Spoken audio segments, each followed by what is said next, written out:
중요한 설교입니다. 인문학적으로도 가치가 있는 설교이기 때문에 집중해서 말씀을 들으면서 우리 모두에게 큰 은혜가 있기를 주의 이름으로 축원합니다. 우리는 영광스러운 십자가를 높이 달아놓은 교회와 성도들에게서 너무 가슴 아프고 답답한 이야기를 이제는 너무나 많이 듣는 어려운 시대 앞에 서 있습니다. 제 입장에서는 피할 수도 못 본 척 할 수도 없는 난감한 상황들이 우리 눈앞에 펼쳐지고 있지요. 목회자, 장로, 권사, 소위 교회를 오랫동안 다녔다라는 교회 리더들로 말미암아 나타나고 있는 수많은 낱막과 가슴 아픈 얘기들을 우리가 너무나 많이 듣습니다. 목회자가 파행을 해서 사회에서 빈축을 사고 교회에서 장로님 지도자들이 서로 싸우고 분란을 일으키고 목회자를 내쫓고 이런 일들이 막 우리 눈앞에서 벌어지고 있습니다. 아무도 그 상황을 즐기지 않습니다. 아무도 그렇게 돼서 안 된다고 생각을 하는데 본인들은 그래도 된다고 생각하며 참으로 민망하고 어려운 일들이 너무 눈앞에서 비일비재하게 일어나고 있습니다. 저는 오랜 세월 동안 고민했습니다. 어떤 이유로, 무엇 때문에 이런 일이 계속 반복이 될까? 영광스러운 십자가 밑에서 어떤 이렇게 어둡고 속상한 얘기들이 너무나 많이 귀에 들려질까를 고민하다가 제가 내린 결론은 리더의 덩어리 문제라고 결론을 내렸습니다. 중요한 문장 하나를 소개하겠습니다. 리더는 덩어리로 말하는 사람입니다. 리더는 덩어리로 말하는 사람입니다. 제가 이전에 이 용어를 많이 썼기 때문에 이제는 여러분들에게 익숙한 단어일 줄로 믿습니다.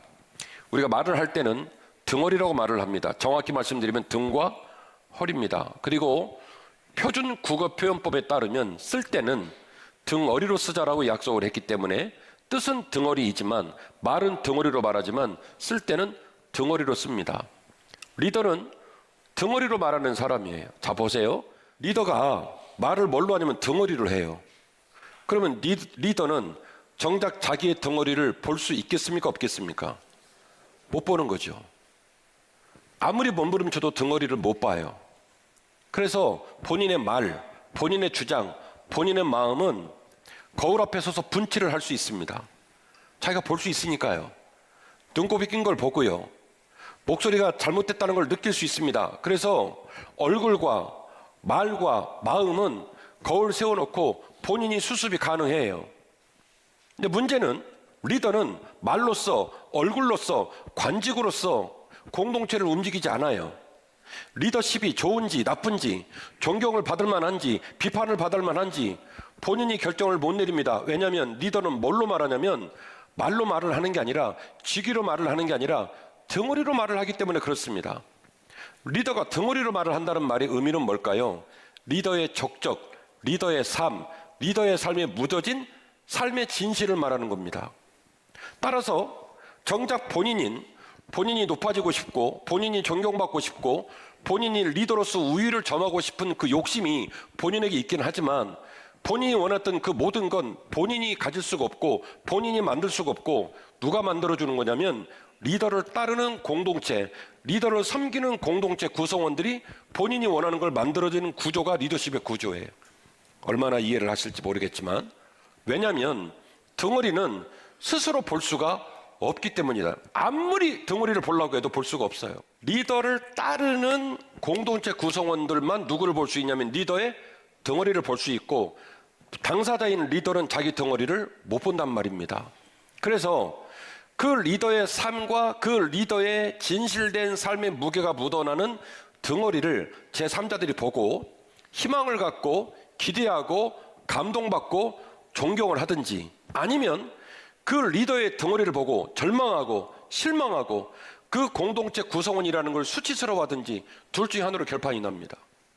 따라서 리더가 원하는 존경심, 리더가 원하는 권위, 리더가 원하는 자기가 생각하는 그 리더가 누릴 수 있는 풍성한 리더십의 모든 결과물들은 본인의 몫이 아니라 누구의 몫이냐면 본인을 따르고 본인과 동행하는 동역자들의 몫이더라라고 하는 것이죠. 리더의 지명과 가치는 다른 사람들에게서 드러나고 다른 사람들에게서 평가를 받습니다. 따라서 좋은 리더는 항상 따르는 자들의 목소리에 귀를 기울입니다. 그게 좋은 리더의 성품이에요. 내가 어떤 사람일까? 내가 덕스러운 사람일까? 내가 리더로 존경받는 사람일까를 누구에게서 확인하냐면 내 입으로 주장을 하는 게 아니라 다른 사람들의 언어에 귀를 기울이면서 본인의 자리가 정리가 되는 거고 측정이 되는 거예요.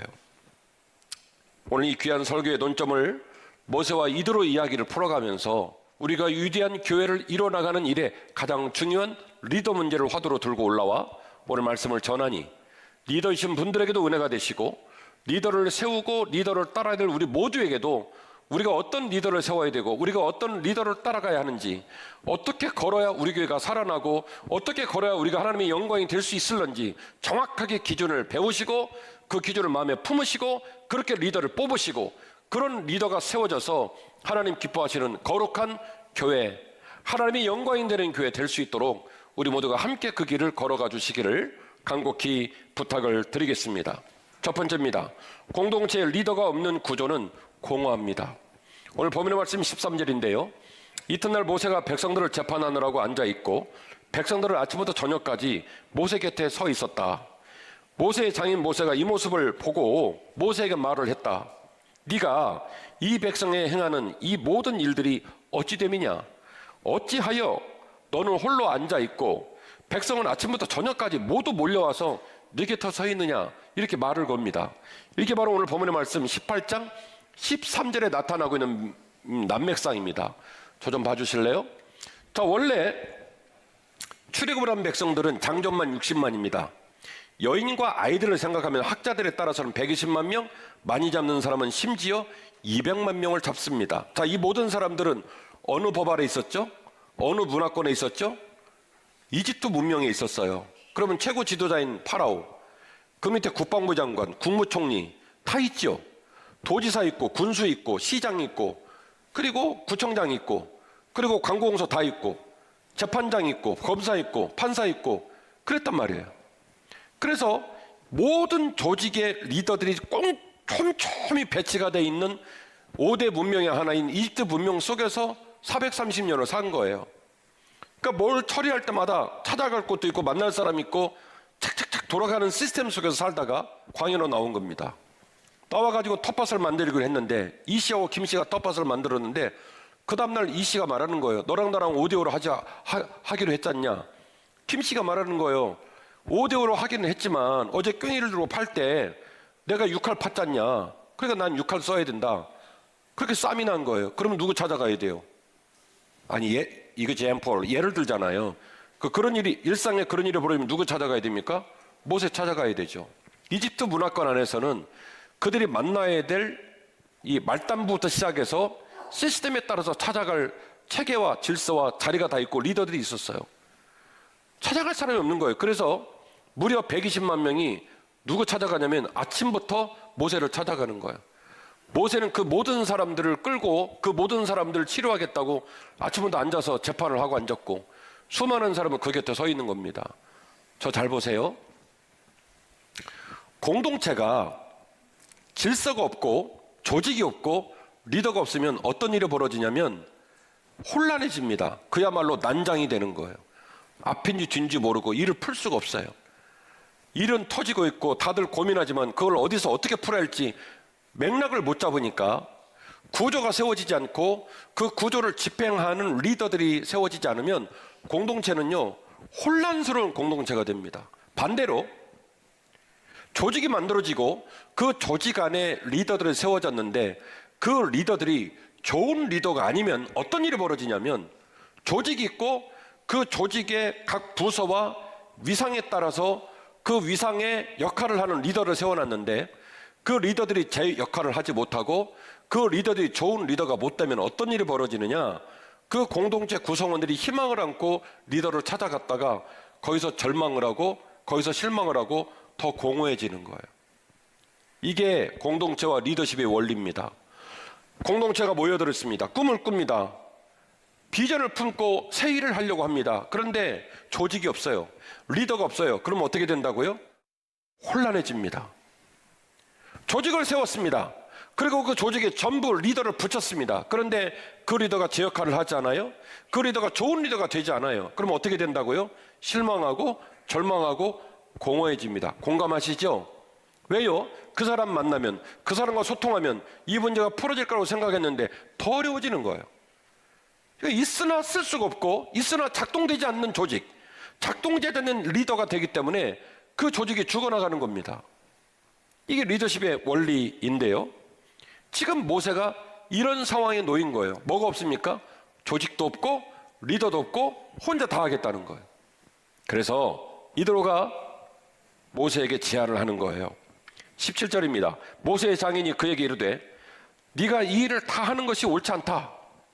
너와 또 너와 함께한 이 백성이 필경 기력이 쇠하고 말 것이니 이 일이 내게 너무 중함이라. 너는 이 일을 절대로 혼자 할 수 없느니라. 뭘 제안하는 거예요? 조직을 만들고 그 조직에 걸맞는 누구를 세우라? 리더를 세우라는 거예요. 솔루션. 그러지 않으면 너도 기력에 쇠하여 결국에는 쓰러지거나 큰 어려움을 당할 것이고 너 하나만 바라고 이 모든 문제를 풀겠다고 있는 네 백성들도 너무너무 어려운 상황이 놓이게 될 것이니 반드시 조직을 만들고 그 조직에 각 단위에 걸맞는 누구를 세우라? 리더를 세우라고 제안을 하는 것이죠. 다시 말씀드리지만 구조가 없는 공동체는요 혼란할 뿐이고요, 구조가 있어서 조직을 만들고 리더를 붙였는데 좋은 리더가 없는 공동체는요 오히려 그곳에서 절망하고 실망합니다. 그래서 공허에 지게 된다라고 하는 것이죠. 많은 교회가 많은 조직을 갖추고 있습니다. 당회가 있고 재직회가 있고 각종 위원회가 있습니다. 그러나 그 구조 안에 인격을 갖춘 좋은 리더가 없으면 그것은 그저 빈 껍데기에 불과합니다. 공동체가 있는데 조직이 없고 리더가 없으면 이해라도 돼요. 혼란한 이유가 왜요? 아직 조직이 안 만들어지고 아직 리더가 없으니 혼란할 수밖에 없겠다라고 말을 할 수밖에 없지만 더 비극적인 건 촘촘하게 조직이 만들어지고 사무총에 이렇게 100쪽이 넘는 어마어마한 워크페이퍼가 나와 있고 수많은 사람이 말단부부터 시작해서 적시적소에 리더로 배치를 받았는데 자기 역할을 하지 않고 헌신하지 않고 좋은 덩어리를 보이지 않으면 모든 공동체 구성원은 절망하기 시작합니다. 조직이 있음에도 리더가 있음에도 불구하고 우리는 꿈이 없다라고 말을 하게 된다는 것이죠. 회의는 있으나 결단이 없고 직분은 있으나 책임이 없고 이름은 있으나 실질이 없는 유명무실한 조직이 되고 마는 것이죠. 그러므로 이제 우리가 리더의 필요성을 생각하면서 깨달아야 될 두 번째 논제가 있습니다. 진정한 리더에게는 반드시 리더의 자격이 있다는 걸 아셔야 됩니다. 진정한 리더에게는 반드시 리더의 자격이 있다는 걸 아셔야 됩니다. 제가 이 자격 4가지를 말씀드릴 터인데 외우시기 전에는 설교를 안 끝낼 거니까 좋은 말 할 때 빨리 외우셔야 돼요. 몇 가지라고요? 4가지. 자, 보세요. 오늘 보면은 제가 이전에도 설교를 많이 했기 때문에 여러분이 내용을 잘 알아요. 모세가 혼자서 120만 명 끌고 나와서 난리를 치니까 이드로가 와가지고 그러지 마라. 설교를 몇 번 들으셨잖아요. 그래서 장인이 뭐라고 제안합니까? 1000부장, 100부장, 50부장, 10부장 이 4가지 시스템으로 리더를 세우고 조직을 만들어서 백성을 이끌어라. 그 설교를 들으셨잖아요. 그런데 이것이 꽝 잡는 게 매라고 그래 그러면 교회가 커지면 조직을 만들고 그 조직에 맞는 각 단위 그룹의 리더를 세우면 되는구나 이렇게 이해할 수 있습니다. 혼자 하면 안 돼. 조직 만들어서 해야 돼. 이렇게 이해할 수 있습니다. 그 전에 제 설교를 들으셨으니까요. 그런데 말씀을 증거하는 저와 말씀을 듣는 우리가 놓치고 있는 중요한 부분이 하나 있습니다. 오늘 그걸 소개하려고 해요. 그래서 오늘 설교의 핵심이 바로 이 부분이에요. 리더에게는 리더에게 맞는 반드시 리더가 생각해야 될 리더의 뭐가 필요합니까? 자격이 필요합니다. 본문의 말씀 21절입니다. 너는 또 온 백성 가운데서 능력 있는 사람들 곧 하나님을 두려워하며 진실하며 불의한 이익을 미워하는 자를 잘 살펴서 그런 사람이 누군지 그런 사람이 어디에 있는지 잘 꼼꼼히 잘 살펴서 그들을 기용해서 등용해서 백성 위에 세워서 1000부장, 100부장, 50부장, 10부장 삼아라. 자, 그럼 보십시다. 1000부장, 100부장, 50부장, 10부장이 등급이 있겠어요? 있겠어요? 당연히 등급이 있죠. 역량 등급이 있단 말이에요. 1000명 맡겨놔도 10명 맡긴 것처럼 똑같이 할 수 있는 역량이 있단 말이에요. 그러니까 규모는 달라요. 1000, 100, 50, 10이라고 하는 규모는 다른데 원리는 똑같아요. 그 원리의 역량이 등급이 있다는 거예요. 1000짜리 등급이 있고 100짜리 등급이 있고 50짜리 등급이 있고 10짜리 등급이 있다, 이 얘기예요. 그럼 그 원리가 뭘까? 앞에 나오는 원리 4가지입니다. 첫 번째 원리입니다. 능력 있는 사람을 선발하라는 거예요. 능력 있는 사람. 히브리 말 안스웨이 하일이라는 말로 얘기되는데, 여기서 말하는 하일이라는 말은 단순한 능력을 말하는 게 아니라 덕과 지혜를 가진 역량을 말하는 거예요. 덕과 지혜를 가진 역량을 말하는 거예요. 이 능력을 가진 사람을 리더로 뽑으라는 거예요. 자, 저 보세요. 자, 예배 드리는데 지금 예배당에 불이 켜 있으니까 다행히 저와 여러분이 얼굴을 바라보고 말씀을 잘 나누고 있습니다. 그런데 이 불이 꺼졌습니다. 이 불이 꺼지면 누군가는 불을 켜야 되겠죠. 그러면 여러분, 이 불 켜는 일, 온, 오프, 혹은 맞다 틀리다라는 정의의 개념을 얘기를 할 때 이 꺼진 스위치를 리더가 켜야 될까요? 아무나 켜면 될까요? 네? 틀려도 뭐라고 안 해요. 이 예배당에 불이 꺼졌어요. 그런데 빨리 불을 켜 예배를 드릴 거 아닙니까? 그러면 이거 꼭 리더가 가서 켜야 돼요? 아무나 켜도 돼요? 네, 불 꺼진 거는 아무나 우리 선제가 켜도 돼요. 네. 리더가 아닌 사람은 분명해요. 불 꺼졌다? 켜야지. 온. 그러니까 되는 건 되는 거고 안 되는 건 안 되는 거예요. 그런데 선임자는 윤장로님이 앉아 계십니다. 그 선임자는 윤장로님이 리더신데 리더가 불을 켠다 안 켤 때는요, 이게 될 때도 있고 안 될 때도 있어요. 이거 온오프잖아요. 키든지 끄든지. 선재야, 상처받아 왔는데 이거 잼폴 얘야 꺼졌어요. 그럼 키면 되죠. 그런데 리더는요, 이 리더가 말하는 능력이란 말은 그 안에 뭐가 들으면 지혜와 덕이에요. 사실은 나 앞에서 앉아 계시다 보니까 박보영 목사님이 오늘 저 김수영 사모하고 싸웠는지 오다가 바지가 찢어진 거예요. 그것도 궁뎅이가 빤스가 보여.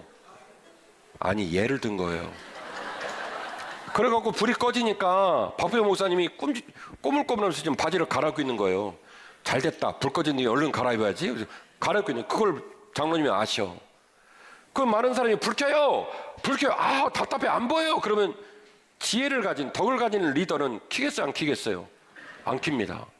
언제까지요? 목사님이 예를 든 거예요? 설마 목사님 바지가 그러겠어? 예를 든 거요. 박보영 목사님이 찢어진 바지를 갈아입을 때까지 기다렸다가 불을 켜요. 그게 뭐냐면 리더의 능력이에요. 오죽 답답하면 제가 이런 예를 들겠어요? 그러니까 리더는 되는 것이 될 때도 있고 안 될 때도 있고요. 리더는 안 되는 것이 안 될 때도 있고 될 때도 있습니다. 기준이 뭐냐면 덕과 지혜입니다. 사람은 머리에서 아이디어가 떠올랐다고 그대로 말하지 않습니다. 지혜로운 리더는 10가지를 보고도 말을 5개로 줄일 수 있고, 덕 있는 리더는 한 가지를 봤는데 10가지로 격려할 때도 있습니다. 그런 리더와 함께하는 공동체는 행복합니다. 때로는 부족한데도 격려해줘서 고맙고요. 때로는 뭔가 잘못을 했는데 그 잘못을 까발리지 않고 보듬어주고 당신이 대신 덩어리를 대서 막아주니까 그 사람 곁에 있는 게 너무 행복합니다. 그런 공동체는 살 수 있어요. 그런 공동체는 기대가 있어요. 이대로가 1000부장, 100부장, 50부장, 100부장을 뽑으라, 10부장을 뽑으란 말은 수학 공식 잘하는 사람, 동작 빠른 사람, 한빛교회 나온 지 30년 된 사람, 박사학위 가진 사람, 변호사, 돈 많은 사람, 세상이 말하는 기준으로 리더를 뽑으라는 게 아니에요. 지금 상황이 1000부장이 필요하고 100부장이 필요하고 50부장이 필요하고 10부장이 필요한 건 사실이나 꽁 잡는 게 매라고 바늘 허리깨어 쓰는 것처럼 아무나 리더 세우지 말라는 거예요. 첫 번째 선발의 조건이 뭡니까? 능력 있는 자를 뽑으라는 거예요. 지혜와 덕을 가진, 능력을 가진 자. 1000명을 맡겨놓으면 감당이 되고 100명 맡겨놓으면 감당되고 50명 맡겨놓으면 50명 행복하게 할 수 있는 사람, 꼼꼼히 쳐다봐서 그 사람을 기용하라는 거예요. 이게 첫 번째 원리예요. 두 번째 원리, 하나님을 두려워하는 사람 뽑으라는 거예요. 사람 눈치 보지 않고 하나님 눈치 보는 사람. 사람의 평판 앞에 무너지지 않고 사람의 평판을 쫓아가지 않고 하나님을 두려워하고 하나님의 평가를 사모하는 사람, 그 사람 리더로 뽑으라는 거예요. 세 번째로 진실한 사람 뽑으라는 거예요. 여러분, 사람은 말하고 행동하고 같아요, 달라요? 굉장히 다르죠. 그럴 수밖에 없습니다.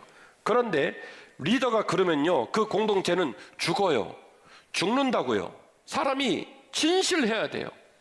말과 행실이 똑같은 사람, 아니 말과 행들이 똑같으려고 몸부림치는 사람, 말을 했으면 그 약속을 지키는 사람, 그런 사람을 리더로 세우라는 거예요. 사람의 약속은요, 때로는 폭력이 됩니다. 여러분, 약속이 왜 좋습니까? 약속을 듣는 순간 기대를 하고 약속을 듣는 순간 꿈을 꿔요. 맞죠? 왜요? 뭔가 하겠다고 약속을 한 거니까. 근데 그 약속을 안 지켜. 그러면 사람 두 번 죽는 거예요. 되면 되는 거고 안 되면 안 되는 거고, 오면 오는 거고 안 오면 안 오는 거고. 약속은 그 사람의 품격, 그 사람의 신뢰를 만들 때 굉장히 중요해요. 약속을 하면 죽어도 그 약속을 지켜야 돼요, 리더는. 그래서 진실한 사람을 뽑으라는 거예요. 말과 행실이 똑같은 사람, 아니면 똑같으려고 몸부림치는 사람, 약속을 하면 그 약속을 지키려고 몸부림을 치는 사람, 그 사람 누구로 뽑으라? 리더로 뽑으라는 거예요. 마지막, 불의한 이익을 미워하는 사람이에요. 리더가 되면 돈이 모입니다. 리더가 되면 권력이 생깁니다. 리더가 되면 사람을 핸들링할 수 있는 자리가 만들어집니다. 그러니 사람들이 꼬이겠죠. 돈으로 꼬이고 권력으로 꼬이고. 그래서 좋은 리더는 그 유불리 앞에서 불의한 악과 싸울 수 있는 패기가 있을 때 좋은 리더가 되는 겁니다. 이게 네 가지의 리더의 품성이에요. 첫 번째는 능력 있는 사람 뽑으라. 두 번째는 하나님을 두려워하는 사람 뽑으라. 세 번째는 진실한 사람 뽑으라. 네 번째는 악과 싸울 줄 아는 사람을 뽑으라. 저로부터 어린아이 이르기까지, 하다못해 우리 학생들 회장 뽑아놨잖아. 회장 이르기까지 우리 교회 모든 리더가 이런 리더의 덕목을 갖추기를 주의 이름으로 축원합니다. 그래서 모든 구성원들이 존경하는 리더가 되어주시고, 그 모든 리더들은 자신의 직무를 넘지 않고 자신의 역할을 넘지 않고 자기보다 높은 리더십을 세워서 그가 그 리더로 존경받게끔 세워야 누구도 세워져요? 사실은 나도 세워지는 거거든요. 결론입니다. 거룩한 책임감이 좋은 리더를 만듭니다. 23절, 내가 만일 이 일을 하고 하나님께서도 내게 명령하시면 내가 능히 견디고 이 모든 백성도 자기 곳으로 평안하게 가게 될 것이다. 내가 너에게 이걸 명한 이유는 네가 이 명령을 따르면 너도 평안하게 모든 길을 완주하고 너와 함께하는 백성도 평안하게 모든 길을 완주하게 될 것이다. 이들의 약속을 보십시오. 네가 능히 견디고 백성도 평안히 가게 될 것이다. 리더가 바로 서면 리더도 살고 공동체도 살게 됩니다. 리더가 무너지면 리더도 죽고 결국 공동체도 죽게 됩니다. 리더는요, 입으로 말하는 사람이 아니라 몸으로 말하는 사람입니다. 삶으로 말하는 사람입니다. 좋은 리더의 덩어리는 따르는 모든 자들에게 평안을 주고 본인에게는 영광과 존경의 모범이 되는 것, 이것이 바로 좋은 리더의 모델입니다. 이런 리더로 변화되고 이런 리더가 많이 세워져서 교회를 세우고 시대를 깨우는 거룩한 한빛교회가 되시기를 주의 이름으로 축원합니다.